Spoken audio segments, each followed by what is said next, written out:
குரு பாத்தீங்கன்னா ராசியை பார்க்கக்கூடிய 9ஆம் பாவத்தில் 9ஆம் வீட்டில் 9ஆம் ராசியில் இருக்கும் பொழுது அருமையான ஒரு அமைப்பு. இதுவரை அஷ்டமத்துல ஒரு வருடமாக குரு இருந்து துலாம் ராசிக்கு எந்த ஒரு பலாபலன்களும் எந்த ஒரு சாதகமான நட்பலன்களும் கொடுக்க முடியாமல் இருந்த குரு இப்போ 9ஆம் இடத்துக்கு வந்து யோகஸ்தானத்துக்கு வந்து ராசியை பார்க்கிறார். 3ஆம் இடம் என்று சொல்லப்படுகிற தன்னோட ஓன் வீடை மீனத்தை பார்த்து முயற்சி ஸ்தானத்தை பார்த்து வலுப்படுத்துகிறார். 5ஆம் வீடுங்கிற புத்திரஸ்தானத்தை பார்த்து வலுப்படுத்துகிறார்.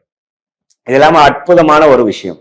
அதே மாதிரி சனி பாத்தீங்கன்னா இதுவரை 5ஆம் இடத்துல இருந்த சனி 6ஆம் இடத்துக்கு போறது அருமை. கடன், நோய், எதி, வம்பு வழக்குகளை குறைக்கக்கூடிய ஒரு அமைப்பை கொடுக்குது.